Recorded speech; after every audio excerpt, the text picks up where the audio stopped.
Hello friends, welcome back to our another video. आज के recipe mixed fried rice. আবার ঘরের উপকরণ দিয়ে তৈরি। প্রথমেই কড়াইটা গরম করে তেল দিয়ে তার মধ্যে ক্যাপসিকামগুলো দিয়ে দিলাম। ক্যাপসিকাম দেওয়ার পরে ক্যাপসিকামটা একটু ভালো করে ভেজে নিতে হবে। ক্যাপসিকামটা ভাজা হয়ে গেলে বেশি ভাজতে হবে না, যদিও বা একটু হালকা করে ভেজে নিলেই হবে।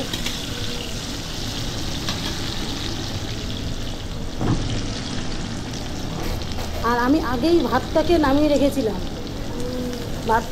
রেখে দিয়েছিলাম। এবার দিলাম বিনস গাজরটা একটু সিদ্ধ করে নিয়েছিলাম। বিনস গাজরটা সিদ্ধ করে নেওয়া।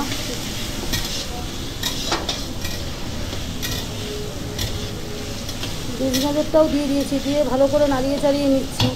এরপরে আমি দেবো চিংড়ি মাছটা আমার সিদ্ধ করে নেওয়া। চিংড়ি মাছটা দেওয়া হয়ে গেল, আর একটু নাড়িয়ে নেব। যেহেতু অল্প তেলের ঘরোয়া রান্না, সেহেতু আমি ওগুলো সিদ্ধ করেই নিয়েছি। আপনারা সিদ্ধ করতে না চাইলে না করলেও হবে।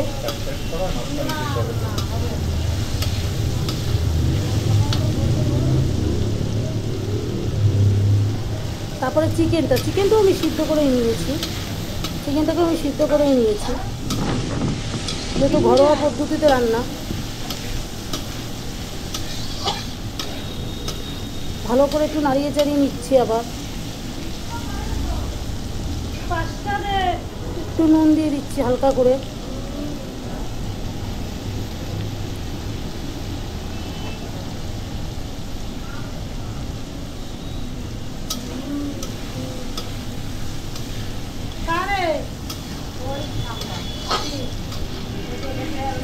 নাড়িয়ে চাড়িয়ে নিলাম ভালো করে। আবার যেহেতু লোকজন আসলে আপনারা 10 মিনিটের মধ্যে এটা রেডি করে দিতে পারবেন।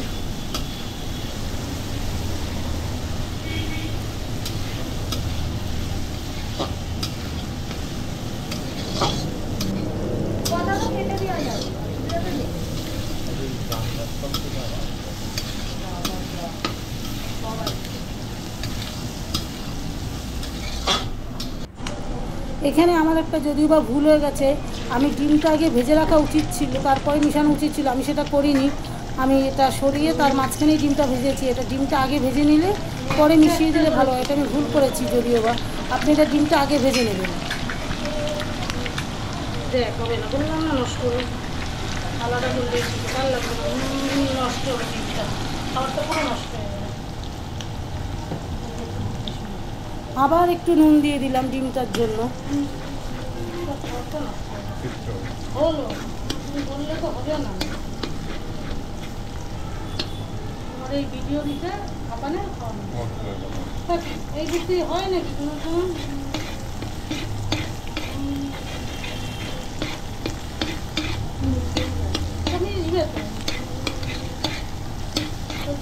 সবকটা আবার একটু মিশিয়ে নেব। ডিমটা ভাজা ভাজা হয়ে এসছে। এবার আমি সবকটা একবারে আবার একটু মিশিয়ে নেব।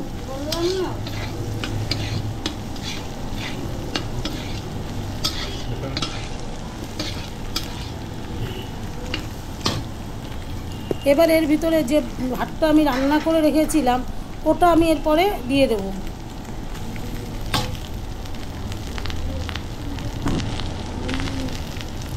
ভাতটা একটু শক্ত শক্ত থাকবে, পুরো নরম হয়ে গেলে হবে না। ভাতটা একটু শক্ত শক্ত নামাতে হবে, যাতে এটা মিশানোর সময় সেটা ঠিক হয়ে যাবে। আর এই যে রেসিপিটা পুরো 1 কেজি চালের রেসিপি, সেহেতু 1 কেজি চালের যা যা উপকরণ লাগবে সব এইতে দেওয়া আছে 1 কেজি চালের। এবার আপনারা যারা বানাবেন কম বেশি দিয়েও করতে পারেন।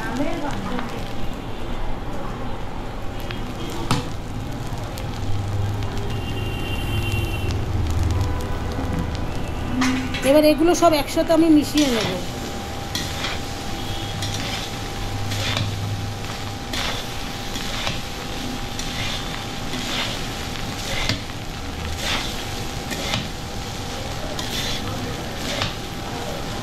মিশানোর পরে কালারটা দেখতেও কত সুন্দর লাগছে।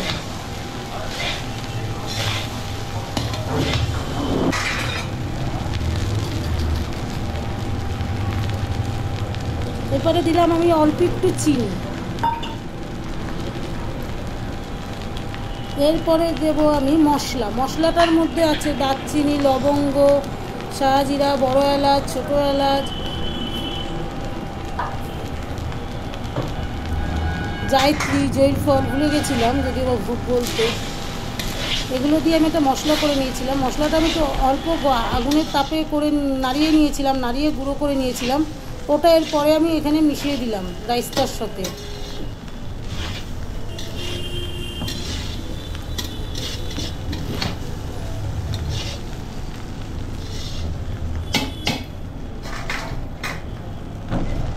এরপরে দিলাম আমি সয়া সস। সয়া সসটা দিলে দেখতে কালারটা খুব সুন্দর আসে।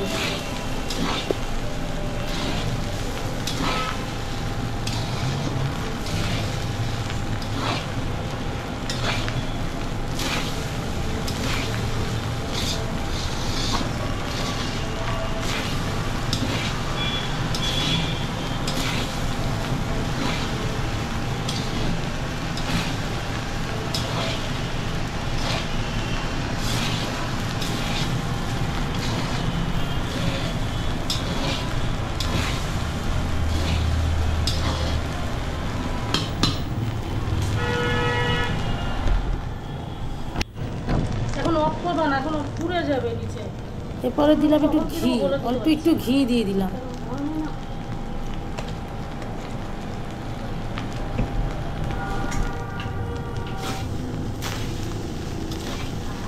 ঘিটা দিয়ে একটু নাড়িয়ে নিলাম। এরপরে আসবে পেঁয়াজ পাতা, রসুন পাতা। পেঁয়াজ পাতা, রসুন পাতাটা আমাদের আগে দিলে ওটা ইসে হয়ে যাবে, ওটা একদম লাস্টের দিকেই দিতে হবে পেঁয়াজ পাতাটা আর রসুন পাতাটা।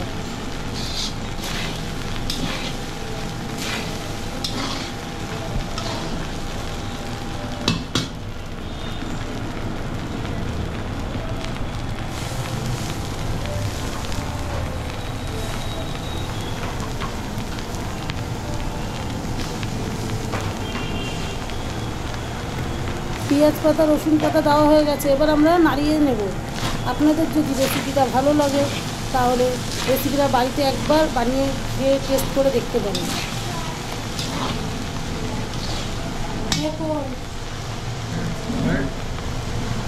বন্ধুরা, যদি ভিডিওটি ভালো লেগে থাকে তাহলে প্লিজ চ্যানেলটি সাবস্ক্রাইব করবে, লাইক, কমেন্ট, শেয়ার করবে এবং আমাদের সহযোগিতা করবে। হয়ে গেছে।